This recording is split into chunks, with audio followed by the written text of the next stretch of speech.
Hello, and welcome to Raising Hearts for Christ, where we explore practical biblical parenting strategies. I'm Lisa Holsinger, and I'm so glad you're here. This podcast is dedicated to equipping you with meaningful strategies to nurture your children's hearts, instill lasting values, and build godly character. It's an honor to walk alongside you on this journey of faith in parenting. If you listened to our last episode, we talked about the break, a tool designed to help children pause, settle their hearts, and take responsibility for their actions, rather than just serving time in a timeout. We saw how the break fosters heart transformation instead of mere behavior modification. But once a child has taken a break and is ready to return, what happens next? Do we just move on, or is there a better way to ensure that they actually learn and grow from the situation? That's where today's episode comes in. We're talking about the positive conclusion, a structured but relational way to guide your child toward responsibility, wisdom, and restoration. This step ensures that correction doesn't just stop at bad behavior, but instead nurtures real heart change and strengthens your relationship with your child. Many parents feel like their job is done once they've given a consequence. But what happens next? Often, the child walks away still upset, feeling misunderstood, or even harboring resentment. Parents may feel frustration lingering, leaving unspoken tension in the relationship. Without closure, discipline can feel like something to be avoided rather than embraced as an opportunity for growth. And when this happens over and over, it creates layers of emotional distance between parents and children. But God shows us a different way. In 2 Samuel 12, after David's great failure with Bathsheba, the prophet Nathan confronted him. The consequence was serious, but it didn't end there. God restored David, even giving him another son, Solomon, whom he called Jedediah, meaning loved by the Lord. That's the essence of the positive conclusion. It ensures that discipline doesn't just stop misbehavior, it shapes the heart and restores the relationship. One of the biggest mindset shifts we can make as parents is moving from punishment to discipline. And I get it. When you're in the moment, frustrated and dealing with a repeated misbehavior, it's easy to want to just stop the behavior as quickly as possible. But here's the thing. Punishment is backward focused, looking at what the child did wrong and trying to balance the scales with consequences. Discipline, on the other hand, is forward focused. It asks, how can I help my child learn and grow from this? This is the heart of biblical parenting. Hebrews 12:11 reminds us, no discipline seems pleasant at the time, but painful. Later on, however, it produces a harvest of righteousness and peace for those who have been trained in it. Discipline isn't about just stopping bad behavior. It's about shaping the heart. So how do we ensure our discipline leads to the harvest of righteousness? That's where the positive conclusion comes in. This step shifts discipline from just correcting a mistake to guiding children toward wisdom, responsibility, and restoration. When a child misbehaves, our goal isn't just for them to say they're sorry, but to understand what went wrong. That's why we start by asking, what did you do wrong? This simple question is powerful. It invites them to take ownership of their actions and begin the process of heart change. But let's be real. Kids don't always answer this willingly. Some might shrug and say, I don't know, while others get defensive. I didn't do anything wrong. Or they might only focus on the outward action without recognizing the internal issue that led to it. That's where we as parents need to gently guide them beyond just what they did to why they did it. See, behavior isn't just the symptom. The real issue lies in the heart. Luke 6:45 reminds us, for the mouth speaks what the heart is full of. For younger children, offering multiple choice options can help them connect actions to heart issues. Were you being unkind, impatient, or disobedient? Or were you showing self-control or did frustration take over? For older children, encourage them to reflect on their character growth, not just their behavior. If they took something without asking, it's not just about stealing, it's about lack of respect for others. If they ignored your instructions, it's not just disobedience, it's the lack of honor for authority. This distinction is key because we don't just want kids to act better, we want them to become better. When children begin to recognize that their own actions flow from their heart, they can start to take responsibility for what's inside, not just what's on the surface. But knowing what they did wrong isn't enough. We want them to understand why it was wrong. That's where true wisdom begins. So your child has identified what they did wrong, but that's only half the battle. The next step is to help them understand why it was wrong. Without this, discipline can feel like simple rule enforcement rather than meaningful heart training. Many kids can recite the rules. I shouldn't hit. I need to obey. I should be kind. But just knowing the rules doesn't change the heart. If children don't understand the why, their obedience will be surface level and temporary rather than conviction-based and lasting. That's where we help them move from memorization to conviction. Instead of accepting, because you told me to, as an answer, guide them deeper by asking, why is kindness important to our family? What happens when we don't show self-control? How does respect strengthen our relationships? These questions shift the focus from rule following to wisdom building. Proverbs 1:7 reminds us, the fear of the Lord is the beginning of knowledge, but fools despise wisdom and instruction.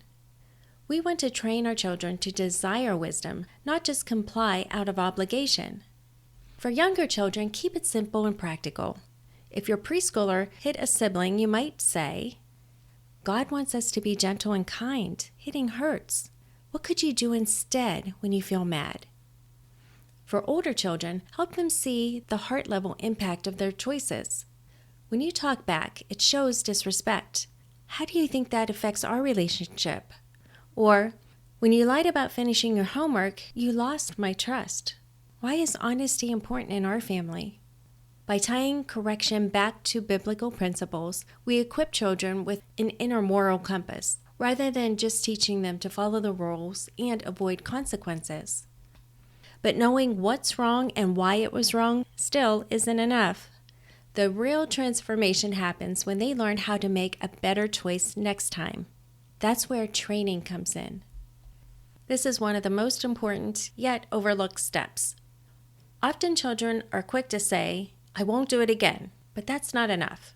If they don't have a clear plan for how to respond differently next time, they'll likely repeat the same mistake. The goal here is to help them prepare for real-life situations by guiding them toward a specific, actionable plan. Instead of just relying on willpower, we want them to develop new habits and strategies. For younger children, this means helping them practice a new response in a way they can remember. For example, when I feel mad, I will squeeze my hands and count to 3 before I say anything. Or, when I want a toy, I'll ask instead of grabbing. For older children, this step is about helping them think through self-control and problem solving, rather than just hoping they'll react better next time. Children often struggle with impulse control, whether it's losing their temper, talking back, or making excuses. Instead of just saying, I won't do it again, they need a real strategy for handling similar situations in the future. Let's say your 10-year-old frequently loses their temper with a younger sibling when things don't go their way. Maybe they yell, grab things, or say unkind words. If you ask, what will you do different next time? They might shrug and say, I just won't get mad. But that's not an actionable plan. Anger is a natural response, and without a strategy, they're likely to repeat the same behavior. Instead, help them identify the heart issue and create a step-by-step response. For example, what happens right before you get angry? Well, my little brother doesn't listen, and he takes my stuff. Okay, so you feel frustrated because he's not respecting your things. Instead of yelling, what could you do? I guess I could tell him calmly to stop. And if he doesn't listen, I could walk away and ask for help instead of yelling. That's a great plan. So next time when you feel your frustration rising, you'll take a deep breath, ask calmly, and if needed, walk away and come to me for help. By practicing step-by-step problem solving, your child now has a real strategy for handling frustration. Another example might be with a 12-year-old who struggles with listening the first time when called. Instead of brushing it off with, "I'll try to listen next time," guide them toward a specific habit change.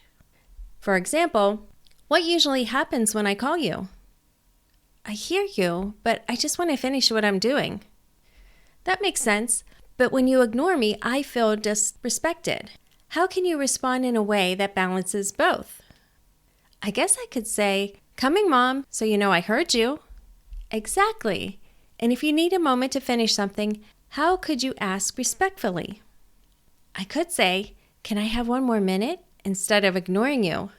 "Great. So next time when I call your name, your plan is to respond right away with, 'Yes, Mom,' and then either come or ask for a moment politely." When your children develop a plan, they feel equipped to handle future challenges rather than just hoping they'll make better choices in the moment. The more specific and actionable the plan is, the greater the chance they'll actually follow through when faced with the same situation. But discipline isn't just about fixing mistakes. It's about restoring relationships and reaffirming love. That's why this final step is so important. One of the most powerful aspects of biblical discipline is grace. Jesus didn't just correct, he restored. Think of Peter's denial in John 21. Jesus didn't leave him in his failure. He reaffirmed his calling, "Feed my sheep." The last step of the positive conclusion is affirming your child. After they've acknowledged their mistake, understood why it was wrong, and created a plan for next time, we want to end on a hopeful note.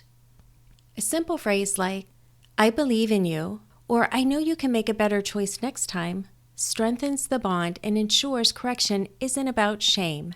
It's about growth. If possible, give them a chance to try again.